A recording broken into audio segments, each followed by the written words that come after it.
ഇത് ഉദയപുരം മഹാരാജ്യം തിരുവിതാംകൂർ ദേശത്തെ മഹാപ്രതാപവാനായ കുഞ്ചാക്കോ മഹാരാജാവിന്റെ ജന്മസ്ഥാനം. ഉദയപുര രാജ്യത്തെ കൊച്ചു മഹാരാജാവ് ചാക്കോച്ചൻ വലിയ കോഴി തമ്പുരാന്റെ കൊച്ചുമകളും കുമാരിയുമായ കാർത്തിക തമ്പുരാട്ടിയുടെ സ്വയംവര ചടങ്ങ് ഇതാ ആരംഭിക്കുന്നേ. ഹൈ ഹൈ ഹൈ ഹൈ ഹൈ.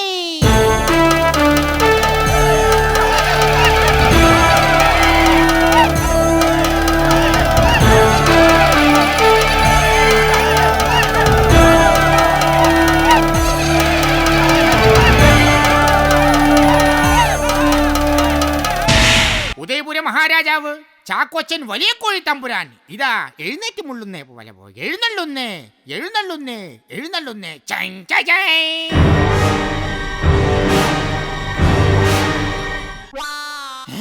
What is this? മഹാപ്രഭു, അങ്ങക്ക് ഇന്നലെ വരെ കാലിന് ഒരു കുഴപ്പമുണ്ടായിരുന്നില്ലല്ലോ. ഇന്ന് എന്താണ് അങ്ങ് ഞൊണ്ടി ഞൊണ്ടി വരുന്നത്? ഒരു തെണ്ടി കാരണം നമുക്ക് ഞൊണ്ടേണ്ടി വന്നു. എങ്ങനെ? എന്റെ ഒരു ചെരുപ്പ് നഷ്ടപ്പെട്ടു. ഇന്നലെ മഹാറാണി കുളിക്കുന്ന കുളിമുറിയിൽ ഏതോ ഒരു തെണ്ടി ഒളിഞ്ഞു നോക്കാൻ വന്നിരിക്കുന്നു. നാം നമ്മുടെ ചെരുപ്പെടുത്തൊന്ന് വീക്ക് അവന് കൊണ്ടതുമില്ല, വീക്കിയ ചെരുപ്പ് തിരിച്ച് കിട്ടിയതുമില്ല. I see. By the by, അത് ഈ ചെരുപ്പാണോ? അല്ല, ഇതെങ്ങനെ ഭടന്റെ കയ്യിൽ? അതായത് മഹാരാജൻ, കുമാരി കുളിക്കുകയാണോ അതോ നമ്മളെ പറ്റിക്കാൻ വേണ്ടി വെറുതെ കയ്യും കാലും കഴുകുകയാണോ എന്നറിയണമല്ലോ. അതിനു വേണ്ടി ഞാനൊന്ന് ഒളിഞ്ഞു നോക്കിയതാ. എന്നിട്ട് പാവം കുളിക്കുക തന്നെയായിരുന്നു. നമ്മൾ വെറുതെ തെറ്റിദ്ധരിച്ചതാ. ഏതായാലും ഇത് ഭടന്റെ കയ്യിൽ തന്നെ കിട്ടിയത് കൊണ്ട് നമുക്ക് ചെരുപ്പ് തിരിച്ചു കിട്ടി. സന്തോഷം. Thank you. അല്ല, അങ്ങീടെയായി അതീവ ദുഃഖിതനായി കാണുന്നല്ലോ. What's a problem? എന്താണ് കാര്യം? എങ്ങനെ ദുഃഖിക്കാതിരിക്കും? നാട് നീളെയുള്ള കുമാരന്മാരെ വിളിച്ച് സ്വയംവര ചടങ്ങ് നടത്തിയിട്ടും കുമാരിക്ക് ആരെയും ഇഷ്ടപ്പെടുന്നില്ലല്ലോ. ഇനി കുമാരിക്ക് ഈ കൊട്ടാരത്തിലെ തന്നെ ആരെങ്കിലും ഇഷ്ടമാണെങ്കിലോ? Not A point. ഈ കൊട്ടാരത്തിലെയോ? ഒരിക്കലുമില്ല. ഉണ്ടെങ്കിൽ തന്നെ അതാര്? എന്താ, തനിക്കാരെങ്കിലും സംശയമുണ്ടോ? ഉണ്ടായിരുന്നു, അതിപ്പോ പോയി. ഞാൻ മനസ്സിലാക്കിയോടത്തോളം രാജാവിന്റെ സമയം ഇപ്പൊ അത്ര ശരിയല്ല. ഞാൻ വലിയ പണ്ഡിതനൊന്നുമല്ല, എങ്കിലും ഒന്ന് ചോദിച്ചോട്ടെ? ചോദിച്ചോളൂ. അങ്ങയുടെ ലഗ്നം ഇപ്പൊ ശരിക്കും എവിടെയാണ് നിൽക്കുന്നത്? ലഗ്നം പഴയ സ്ഥാനത്ത് തന്നെ. എങ്കിൽ രക്ഷപ്പെട്ടു. അങ്ങേക്കറിയോ, ലഗ്നത്തിന്റെ തകരാറ് കൊണ്ടാണ് പണ്ട് എന്റെ ഉണ്ണി ശിക്ഷിക്കപ്പെട്ടത്. ഉണ്ണിയപ്പം പുറത്തു വന്നു. ശിക്ഷ കഴിഞ്ഞ് ഉണ്ണിയപ്പം പുറത്തു വന്നു. കഴിഞ്ഞ മാസം വീണ്ടും തിരിച്ചുപോയി. ലഗ്നദോഷം തന്നെ. ഭടൻ പറഞ്ഞപ്പോഴാണ് ഞാൻ ഓർത്തത്. കുമാരി ഈ കൊട്ടാരത്തിലെ ആരെയെങ്കിലും ഇഷ്ടപ്പെടുന്നുണ്ടെങ്കിൽ അതാദ്യം അറിയുന്നത് മഹാറാണി ആയിരിക്കും. ആരെവിടെ? 4 മാസത്തെ ശമ്പള കുടിശ്ശിക വന്നപ്പോ ആകെ ഉണ്ടായിരുന്ന മന്ത്രി ഭടന്മാരും വിളിച്ച് കൂലിപ്പണിക്ക് പോയി. അപ്പോൾ ഭടൻ സുഗുണൻ? സുഗുണൻ ഉപ്പ് തൊട്ട് കർപ്പൂരം വരെ വാങ്ങാൻ ആകെ ഒരു കുഗുണൻ മാത്രല്ലേ ഉള്ളൂ. അവന്റെ അപ്പുറത്ത് 3 മൊബൈൽ റീചാർജ് ചെയ്യാൻ പോയിരിക്കുക. 3 കൂടി ചാർജ് ചെയ്ത് വരുമ്പോഴേക്കും ഒരുപാട് സമയമെടുക്കും. എന്തായാലും തന്റെ മൊബൈലിൽ നിന്നും മഹാറാണി വിളിക്കൂ. അല്ല, അത് അങ്ങയുടെ മൊബൈലിൽ ആയിക്കൂടെ? അതിന്റെ ഔട്ട് ഗോയിങ് കട്ട് ചെയ്തിരിക്കുകയാണ്. ഈശ്വരാ, താമസിക്കാതെ രാജാവും കൂലിപ്പണിക്ക് പോകേണ്ടി വരും. വിളിക്കൂ. You are in the queue. Please call after some time. നിങ്ങൾ ഇപ്പോൾ ക്യൂവിലാണ്. ദയവ് ചെയ്ത് അല്പസമയം കഴിഞ്ഞ് വിളിക്കുക. മഹാരാജൻ, മഹാറാണി കൈവിട്ടുപോയി. റൂമിൽ ആരൊക്കെയുണ്ട് നമ്മളോട് ക്യൂവിൽ നിൽക്കാൻ? എന്ത്? ആഹാ, അത്രയ്ക്കായോ? മഹാറാണി!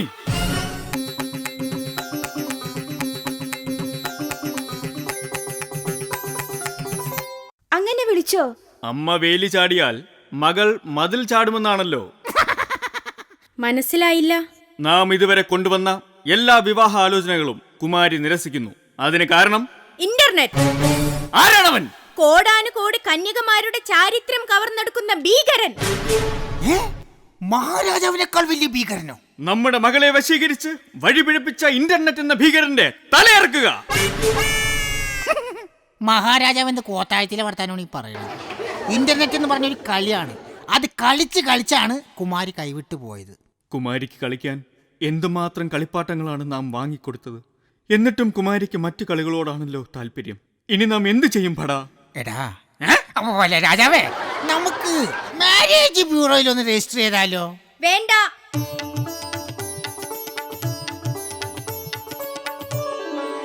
എന്റെ മംഗല്യത്തിനു വേണ്ടി ഇനി ആരും പ്രയാസപ്പെടേണ്ട.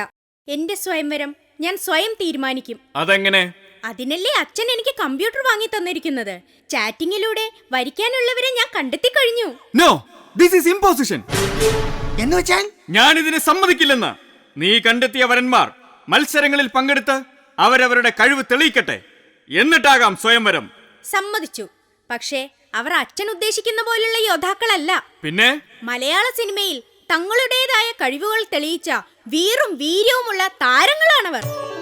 കാണട്ടെ അവരുടെ കഴിവുകൾ.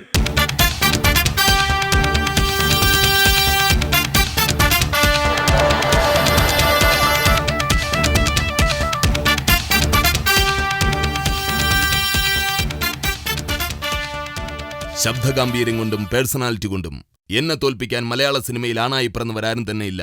ആരാണ് നിങ്ങൾ? ഞാൻ ആരാണെന്ന് അറിയണമെങ്കിൽ മലയാളം എന്തെന്നറിയണം, മലയാളി എന്തെന്നറിയണം, മലയാള സിനിമ എന്തെന്നറിയണം. ഇനി സ്വയംവരത്തിന്റെ ആവശ്യമില്ല. ഈ സുന്ദരിക്ക് പറ്റിയ സുന്ദരൻ ഞാൻ തന്നെ, ഇവൾക്ക് അനുയോജ്യനായ രാജകുമാരൻ ഞാൻ തന്നെ. അത് നടക്കില്ല. നടക്കില്ലേ? നടക്കാത്തൊരു പെണ്ണിനെ ഞാൻ കെട്ടില്ല. ഏയ് സവാരി ഗിരിഗിരി,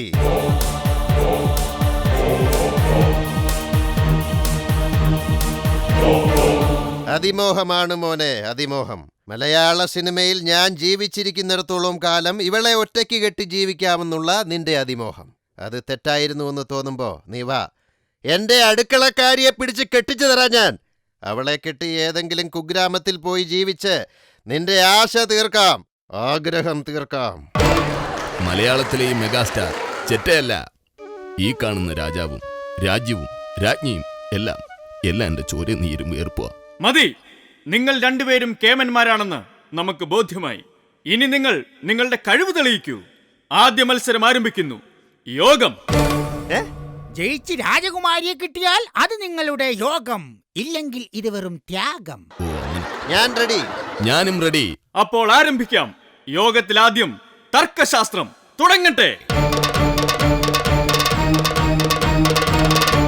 കളിക്കളം carnival, Kalippattam Kamaladalam, the king, the truth, the prince, the wanted, Samrajyam Sagaram Sakshi, Sarvakalashala സന്മനസ്സുള്ളവർക്ക് സമാധാനം, തച്ചിലെടുത്ത് ചുണ്ടൻ തനിയാവർത്തനം, തച്ചോളി വർഗീസ് ചേകവർ താഴ്വാരം, ഉദ്യാനപാലകൻ, ഉടയോൻ, ഓഗസ്റ്റ് 1, ഒന്നാമൻ, രാക്ഷസ രാജാവ്, രാജാവിന്റെ മകൻ, ചരിത്രം, ചിത്രം, ഇന്ദ്രപ്രസ്ഥം, ഇന്ദ്രജാലം, ഇലവങ്കോട് ദേശം. ഇവിടെ എല്ലാവർക്കും സുഖം. ഹരികൃഷ്ണൻ. യോഗം കഴിഞ്ഞു. സ്കോർ രണ്ടുപേരും തുല്യർ, ആർക്കും പെണ്ണില്ല. ഓഹോ, അങ്ങനെയാണോ? എങ്കിലിനി സംഗീതത്തിലും നൃത്തത്തിലുമുള്ള ഇവരുടെ നൈപുണ്യം നമുക്ക് പരീക്ഷിക്കാം. എങ്കിൽ ഇയാളെ വിട്ടേരെ. കഴിവ് തെളിയിക്കാതെ ഒറ്റ ഒരുത്തനും ഇവിടുന്ന് പോകാൻ പാടില്ല. പെട്ടുപോയ സ്ഥിതിക്ക് ഇനി ഞാൻ എന്തും ചെയ്യും. എങ്കിൽ തുടങ്ങട്ടെ.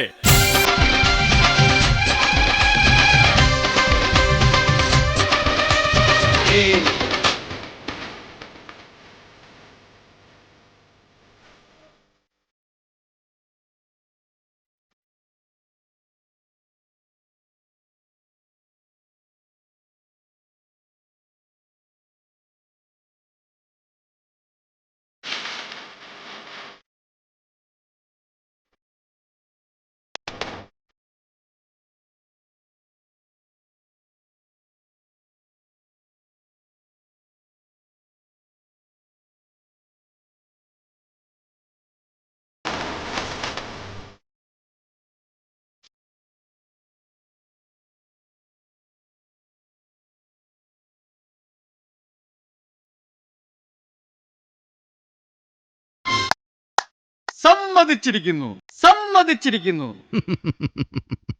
ഇപ്പോഴെങ്കിലും നിങ്ങൾ എന്നെ സമ്മതിച്ചല്ലോ. ഇങ്ങനെ ഡാൻസ് ചെയ്യാമെന്ന് കാണിച്ചു തന്ന നിങ്ങളെ സമ്മതിച്ചിരിക്കുന്നു. കേട്ടില്ലേ എന്നെ പറ്റി പുകഴ്ത്തി പറഞ്ഞത്? അത് പുകഴ്ത്തി പറഞ്ഞതല്ല, പൂഴ്ത്തി പറഞ്ഞതാ. പരസ്പരം പുകഴ്ത്തിയത് മതി. മത്സരങ്ങളിൽ നിങ്ങൾ രണ്ടുപേരും തുല്യരാണ്. അതുകൊണ്ട് നിങ്ങളിൽ ആരെ തിരഞ്ഞെടുക്കണമെന്നുള്ള കൺഫ്യൂഷനിലാണ് ഞാൻ. ആയതിനാൽ ഒരു താരത്തിന്റെ കഴിവുകൂടെ തെളിയിക്കാനുള്ള അവസരം അച്ഛൻ എനിക്ക് തരണം. ആരാണ് അയാൾ? ആരാണയാൾ? ആരാണ് അയാൾ? ആരാണയാൾ? ആരാണയാൾ?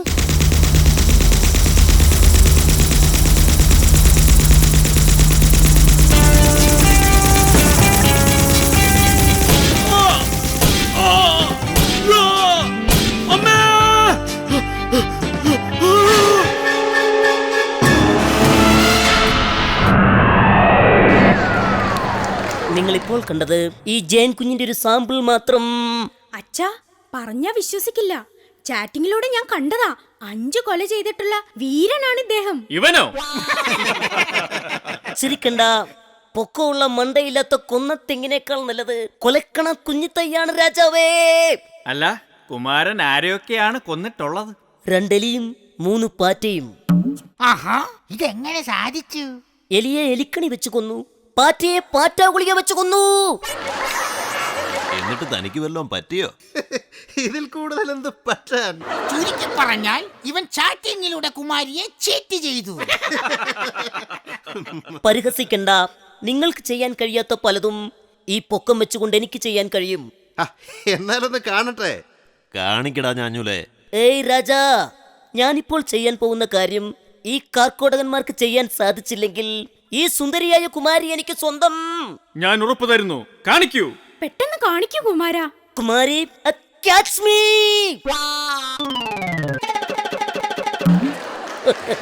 ഇങ്ങനെ ഇരിക്കാൻ നിങ്ങളെ കൊണ്ട് സാധിക്കുമോടാ പീറകളെ? സാധിക്കുമോ? അല്ല, അതിപ്പോ പെട്ടെന്ന് ഇങ്ങനെ പറഞ്ഞു കഴിഞ്ഞാ ഒരു പ്രാക്ടീസ് ഇല്ലാതെ. തനിക്ക് സാധിക്കുമോ? അല്ല, അതിപ്പോ ഈ കാട്ടുമാക്കാൻ ഇങ്ങനെ ചെയ്യുന്ന ആരും പ്രതീക്ഷിച്ചോ? മഹാരാജൻ, ഞാൻ ഉയരങ്ങളിലിരുന്ന് സ്വയം പുകഴ്ത്തുകയാണെന്ന് വിചാരിക്കരുത്.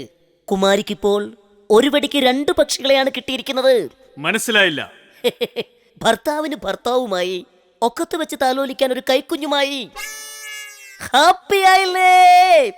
ഒരു കുഞ്ഞ് രൂപത്തിൽ മാത്രമേ ഉള്ളൂ. ഇറങ്ങ, മതി മതി. അമ്മേ, എല്ലാം പറ്റിയ തണ്ടലടിച്ചു വീണതുകൊണ്ട് ഒന്നും പറ്റില്ല. ഇതിൽ ആരെ വേണമെന്ന് ഇനി കുമാരി തീരുമാനിക്കട്ടെ. അച്ഛാ, ഇവർ 3 പേരും ഒന്നിനൊന്ന് കേമന്മാരായതിനാൽ ഇവരാരും നഷ്ടപ്പെടാൻ എന്റെ മനസ്സ് അനുവദിക്കുന്നില്ല. അതുകൊണ്ട് പാഞ്ചാലിക്ക് 5 ഭർത്താക്കന്മാരാകാമെങ്കിൽ എനിക്ക് 3 പേരെങ്കിലും തന്നുകൂടെ? അപ്പോൾ മൂഞ്ചാലി. അപ്പോൾ ഞങ്ങളോ?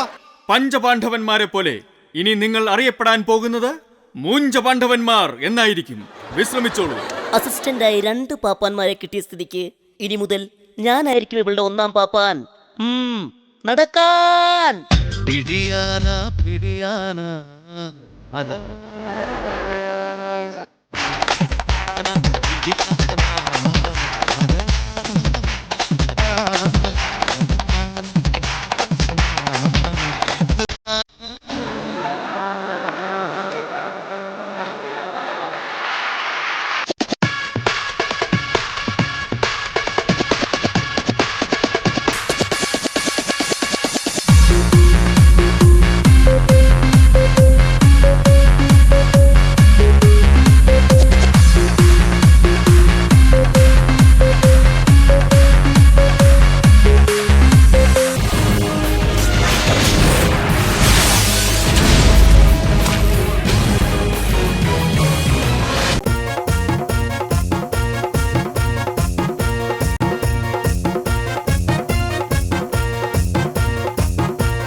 இளமை இதோ இதோ, இனிமை இதோ இதோ, இளமை இதோ இதோ, இனிமை இதோ இதோ. காலேஜ் டீனேஜ் பெண்கள் எல்லோரும் என் மீது கண்கள். இளமை இதோ இதோ, இனிமை இதோ இதோ, இளமை இதோ இதோ, இனிமை இதோ இதோ.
ഞാനും ഡളികനും തോട്ട് വരുമ്പേ പോകുമ്പോ തോട്ട് വരമ്പത്തൊരു ചക്കത്തുണ്ടാവും. ചക്കത്തുണ്ടം കൊണ്ടെന്ന് നെഞ്ചിൽ മുക്കി തിന്നുമ്പം വിളക്കട്ടെ പാറ്റ പോലെ അമ്മോസനും വന്നേ.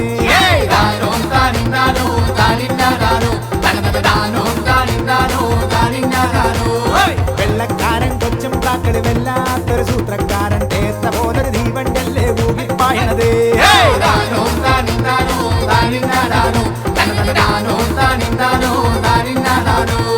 കത്തിക്കാൻ കാസലേറ്റ് തൂക്കാണ്ടിരിക്കാൻ മൈസ്രേറ്റ് അന്നെ ഞങ്ങള് കൊണ്ടുപോകും കോയമ്പത്തൂര്.